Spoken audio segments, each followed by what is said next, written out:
नमस्कार, स्वागत है आपका अपने YouTube चैनल हिंदी विजय में। कैसे हो आप सब? मुझे आशा है कि आप सब कुशल मंगल होंगे और अच्छे से तैयारी कर रहे होंगे।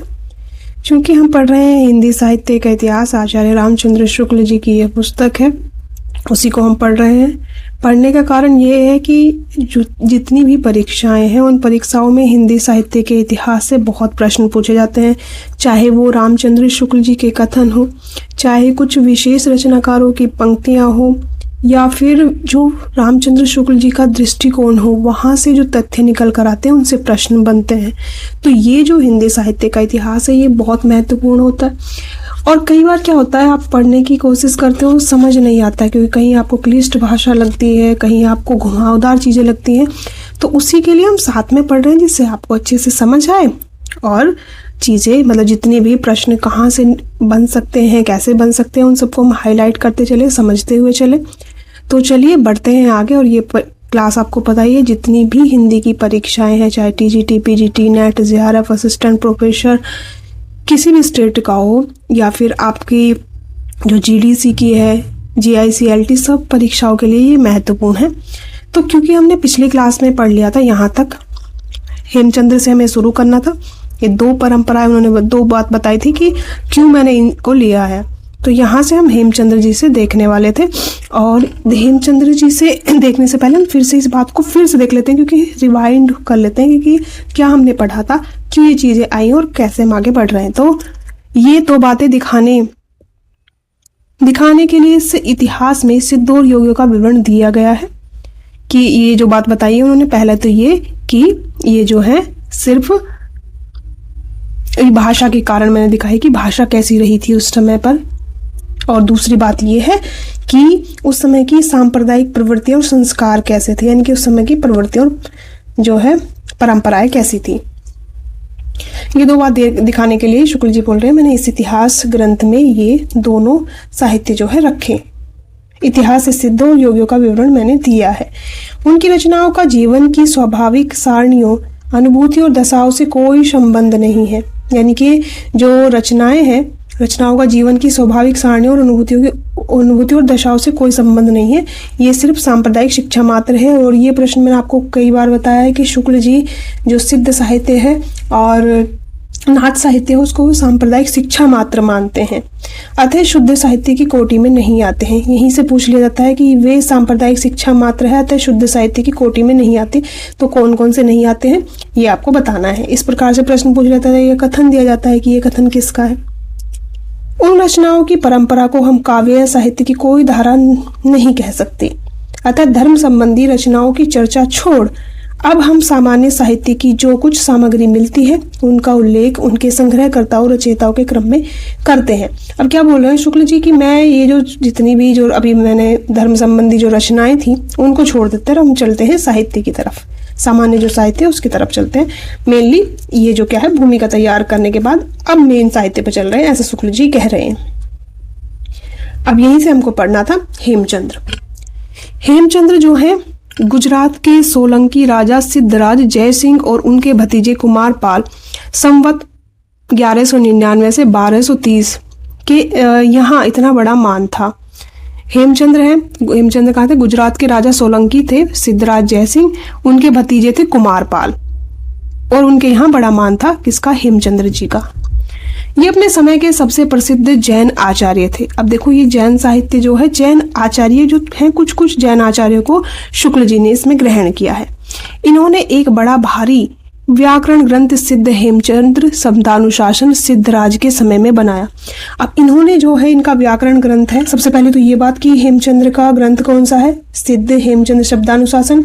सिद्ध हेमचंद्र शब्दानुशासन किस प्रकार का ग्रंथ है? तो ये व्याकरण ग्रंथ है। और ये किस समय पर बनाया था? तो इन्होंने बनाया था सिद्धराज के समय में, जिसमें क्या है, संस्कृत, पाली, अपभ्रंश तीनों का समावेश मिलता है। किसमें? सिद्ध हेमचंद्र शब्दानुशासन में।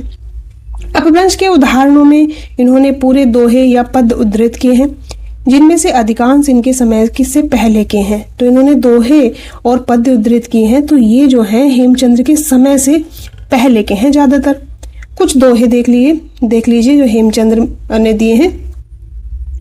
भला हुआ जो मारिया बहिनी महारकंतु लज्जे जन तू वयम से हो, जय भगन घर अंतु।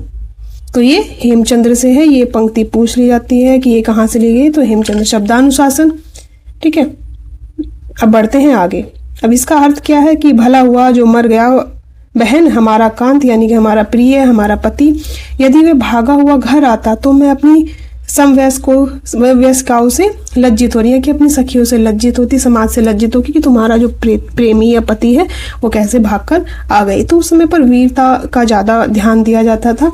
ये नहीं है कि मतलब प्रेमी घर लौट आए, और मतलब एकता वाली मतलब जो चीज़ें थी वो बहुत ज़्यादा थी। जई सुन आवई दुई घरु काई अहो महु तुझुई, वैणो जय खड्डई तऊ सही सो पियो हो न मुझुई। अब इसमें क्या कह रहे हैं कि हे दूती, यदि वह घर नहीं आता तो मेरा क्यों अधोमुख है। हे सखी, जो तेरे वचन खंडित करता है, श्लेष दूसरा मतलब इसमें दूसरा अर्थ भी है, जो तेरे मुख पर चुंबन द्वारा क्षत करता है, वह मेरा प्रिय नहीं है। कि अगर वो घर नहीं आता तो मेरा क्यों अधोमुख है, यानी कि जो मेरा खंडित नहीं करता मेरे वचन को, तो वो इस प्रकार से है। मतलब अर्थ इसका नहीं पूछा जाएगा, ये आपको ध्यान रखना, अर्थ नहीं पूछा जाएगा क्योंकि अर्थ अभी तक नहीं पूछा गया है और नहीं पूछा जाएगा। लेकिन जो भला हुआ जो मारिया, वो उस वाले का अर्थ कई बार पूछा जा सकता है क्योंकि वो बहुत ही प्रसिद्ध है। जे महु दिना द्याहडा दई पव संतेण ताण गणतीय अंगुलिये जज्जरेउ नहेण। और इसका यह अर्थ है कि जो दिन या अवधि दैत अर्थात प्रिय ने प्रवास जाते हुए मुझे दिए थे, उन्हें नख से गिनते गिनते मेरी उंगलियां जर्जर हो गई है। यानी कि प्रिय ने जो मुझे समय दिया था कि इतने समय में लौट आऊंगा, उस समय में वो लौट कर नहीं आया और मैं गिन गिन कर मेरी जो उंगलियां हैं वो घिसी जा रही हैं, जर्जर होती जा रही हैं।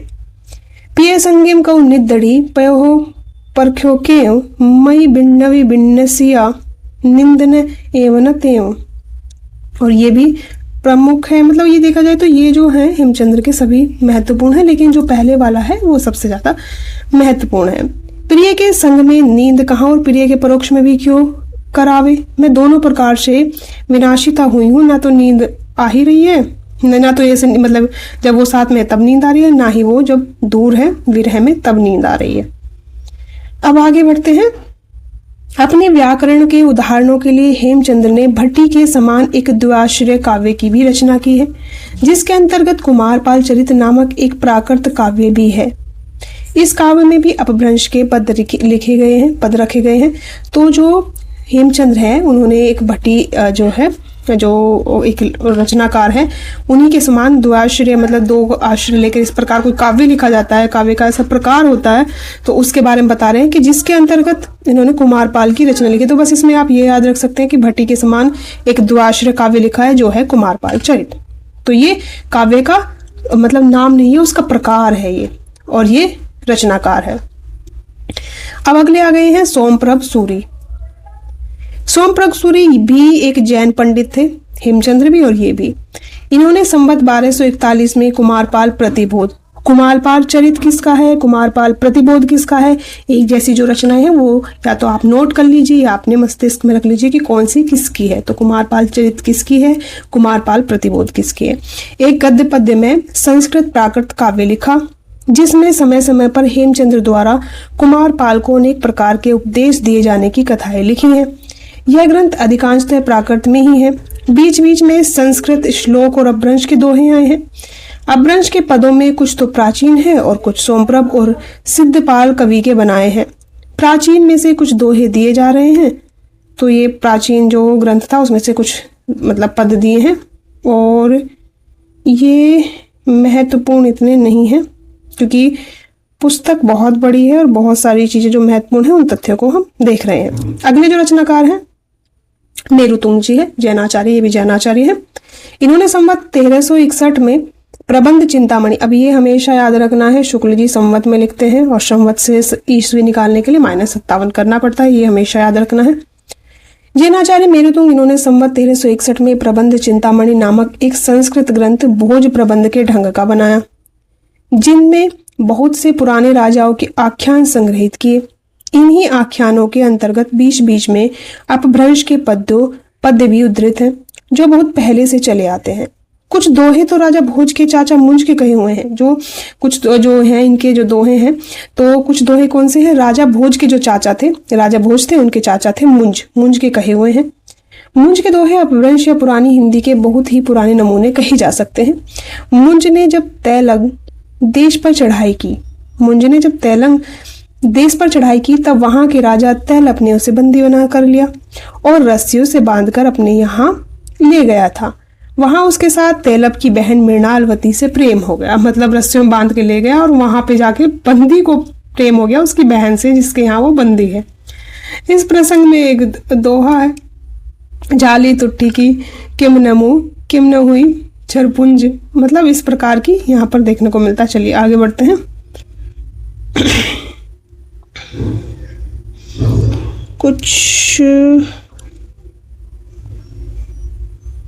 अच्छा ये भी देख लेते हैं। फुटकल रचनाओं के अतिरिक्त वीर गाथाओं की परंपरा के प्रमाण भी अपभ्रंश मिली भाषा में मिलते हैं। तो जो फुटकल रचनाएं तो ये मिल ही रही थी, लेकिन इसके अतिरिक्त वीर गाथाओं की परंपरा के प्रमाण भी अपभ्रंश मिली भाषा में मिलते हैं। विद्याधर इस नाम के कवि ने कन्नौज के किसी राठौर साम्राज्य प्रताप और पराक्रम का वर्णन किसी ग्रंथ में किया था। ग्रंथ का पता नहीं, कुछ पद प्राकृत पिंगल सूत्र में मिलते हैं। तो ये भी आप थोड़ा सा इसको देख सकते हैं कि विद्याधर नाम के एक कवि थे, कन्नौज के किसी राठौर सम्राट के क्या थे, प्रताप के पराक्रम का वर्णन करते हैं। बस क्या है, प्राकृत पिंगल सूत्र में देखने को मिलते हैं, पूरी रचना देखने को नहीं मिलती है। अब आ गए हैं अगले शारंगधर। शारंगधर इनका आयुर्वेदिक ग्रंथ तो प्रसिद्ध ही है, ये अच्छे कवि और सूत्रकार भी हैं। इन्होंने सारंगधर पद्धति नाम से एक सुभाषित ग्रंथ भी बनाया और अपना परिचय भी दिया है। रणथंबोर के सुप्रसिद्ध वीर महाराज हमीर देव के प्रधान सभासद में राघव देव थे। उन्होंने भोपाल, दामोदर और देवदास ये 3 पुत्र हुए। महत्वपूर्ण है, अब ये शारंगधर याद रख लीजिए, उनका आयुर्वेद का ग्रंथ तो प्रसिद्ध ही है, शारंगधर पद्धति ऐसे याद रख लीजिएगा। और ये सुभाषित संग्रह बनाया, मतलब इसके बाद किया था। सारंगधर पद्धति क्या है, एक सुभाषित ग्रंथ है।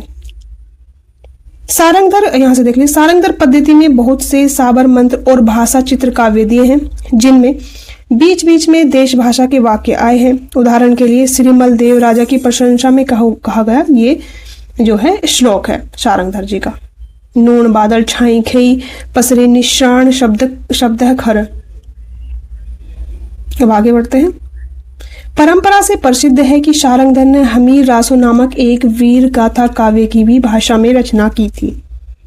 ये भी थोड़ा सा देख लीजिए कि परंपरा से प्रसिद्ध है कि शारंगधर ने हमीर रासो नाम से एक वीर गाथा काव्य की भी भाषा में रचना की थी। यह काव्य आजकल नहीं मिलता है, उपलब्ध नहीं है।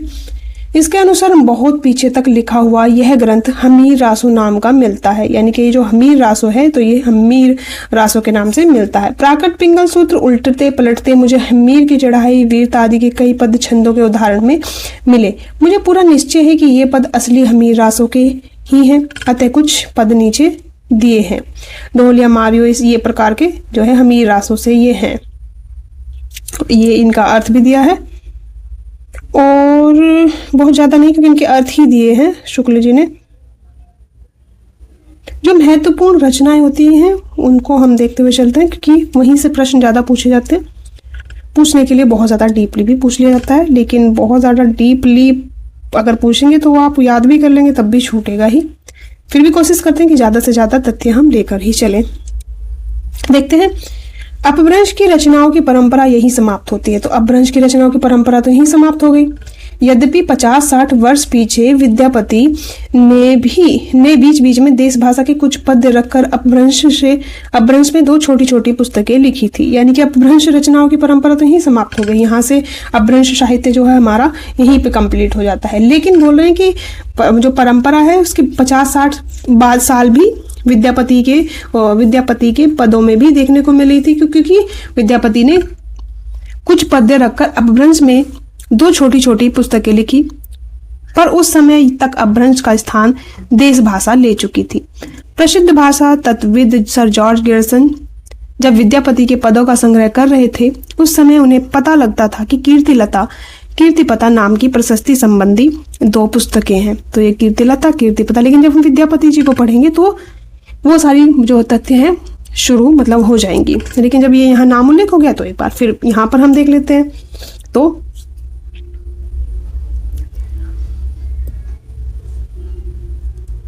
नाम से प्रशस्ति संबंधी, ये प्रशस्ति संबंधी 2 पुस्तकें भी लिखी उन्होंने, उनकी लिखी हुई है। पर उस समय इनमें से किसी का पता न चला। थोड़े दिन हुए महामहोपाध्याय पंडित हरप्रसाद शास्त्री नेपाल गए थे। वहां राज्य पुस्तकालय में कीर्तिलता की एक प्रति मिली, जिसकी नकल उन्होंने ली। यानी कि वहां से फोटोकॉपी करा के ले आए, या जैसे भी लाए उस टाइम पे, लेकिन हाँ फोटोकॉपी हो जाती थी। इस पुस्तक में तिरहुत के राजा कीर्ति सिंह की वीरता, उदारता, गुणग्राहकता आदि का वर्णन, बीच बीच में कुछ देश भाषा के पद रखे हुए, अपभ्रंश भाषा की दोहा, चौपाई, छप्पय, छंद आदि छंदों में किया गया था। इस अपभ्रंश की विशेषता यह है कि यह पूर्वी अपभ्रंश है जो विद्यापति के पदों में मिलती है। अच्छा, जो इस रचना में मिलती थी कीर्ति सिंह की वीरता की, कि बहुत से पूर्वी रूप पूर्वी नमूने के उदाहरण है, मतलब उदाहरण पूर्वी जो भाषा के उदाहरण यहाँ पर दिए गए हैं। दूसरी विशेषता विद्यापति के अपभ्रंश की यह है कि प्राय देश भाषा कुछ अधिक लिए हुए हैं। जो विद्यापति की जो अपभ्रंश है वो कैसी है, देश भाषा है, लेकिन क्या है, देश भाषा अधिक लिए हुए हैं जो इनकी अपभ्रंश है। और उसमें तत्सम संस्कृत शब्दों का वैसा बहिष्कार नहीं है। तात्पर्य यह है कि वह प्राकृत की रूढ़ियों से उतनी अधिक बंधी नहीं है जिसमें जैसे इस प्रकार की टकसाली अपभ्रंश भी देखने को मिलती है। वैसे ही इस प्रकार की देश भाषा या बोली भी है। आगे बढ़ते हैं। अपभ्रंश की कविताओं के जो नए पुराने नमूने अब तक दिए जा चुके हैं, उनसे इस बात का ठीक अनुमान हो सकता है कि काव्य भाषा प्राकृत की रूढ़ियों से कितनी बंधी हुई चलती रही। बोलचाल तक के तत्सम संस्कृत शब्दों का पूरा बहिष्कार उसमें पाया जाता है। उपकार, नगर, विद्या, वचन ऐसे प्रचलित शब्द भी आर, नर, बिज्जा, बअण बनाकर ही रखे जाते थे। जासू, तासू ऐसे रूप बोलचाल में उठ जाने पर भी पोथियों में बराबर चलते रहे। तो यहाँ पर ये तथ्यवशी में थोड़ा सा याद रख लीजिएगा, बाकी क्योंकि ये भाषा से संबंधित शुक्ल जी बता रहे हैं ना सारी चीजों को। विशेषण विशेष्य के बीच विभक्तियों का समानाधिकरण अपभ्रंश काल में कृदंत विशेषणों में बहुत कुछ उठ चुका था, पर प्राकृत की परंपरा के अनुसार अपभ्रंश की कविताओं में कृदंत विशेषण में मिलता है। जैसे ये उदाहरण है। जब ऐसे उदाहरणों के साथ हम ऐसे उदाहरण भी पाते हैं जिनमें विभक्तियों का ऐसा समानाधिकरण नहीं है, तब यह निश्चित हो जाता है कि उनका सन्निवेश पुरानी परंपरा का पालन मात्र है। इस परंपरा पालन का निश्चित शब्दों की परीक्षा से अच्छी तरह हो जाता है। जब हम अपभ्रंश के शब्दों में मिठा और मीठी दोनों रूप का प्रयोग पाते हैं, तब उस समय में मीठी शब्द के प्रचलित होने में क्या संदेह हो सकता था। तो ये भाषा के संबंध में बता रहे हैं कि जो अपभ्रंश में जो शब्द हैं वो कैसे रूप परिवर्तित कर रहे थे, और अगर पकड़ रहे थे तो कितने परिवर्तित होने की जरूर आवश्यकता थी, कितना देखना होता था। ध्यान देने की बात भी लक्षित होती है कि जो काव्य भाषा देश भाषा की और अधिक प्रवृत्ति होती गई, तो तत्सम संस्कृत शब्द रखने में संकोच भी घटता गया। शारंगधर के पद्यों और कीर्तिलता में इसका प्रमाण मिलता है। तो देखा जाए तो ये बहुत महत्वपूर्ण है कि जो काव्य भाषा देश भाषा की ओर अधिक प्रवृत्त होती गई, त्यो तत्सम संस्कृत शब्दों में शब्द रखने में संकोच भी घटता गया। जो तत्सम संबंधी जो मतलब संस्कृत जो शब्द थे वो संकोच भी घटता रहा कि लोग रखने लगे। शारंगधर के पदों और कीर्तिलता में इसका प्रमाण मिलता है। और यहाँ पर ये जो आपकी क्लास से समाप्त होती है, ये जो है संदर्भ ग्रंथ है, और कल हम पढ़ेंगे वीर गाथा काल। और ये क्या है, प्रकरण 3 है ये देश भाषा काव्य का। अपभ्रंश जो प्रकरण 2 था अपभ्रंश काव्य, वो हम देख चुके हैं। और आज के लिए इतना ही। क्लास खत्म हो रही है, लेकिन आपकी पढ़ाई नहीं रुकनी चाहिए, रेगुलर चलनी चाहिए। तो आज के लिए इतना ही, धन्यवाद। फिर मिलते हैं। क्लास अच्छी लगे तो जरूर बताइएगा, लाइक कर दीजिएगा, शेयर कर दीजिएगा, और चैनल अगर अभी तक सब्सक्राइब नहीं किया तो सब्सक्राइब कर लीजिएगा, क्योंकि और नई क्लासेस आपको मिलती रहेंगी रेगुलर। तो आज के लिए इतना ही, धन्यवाद।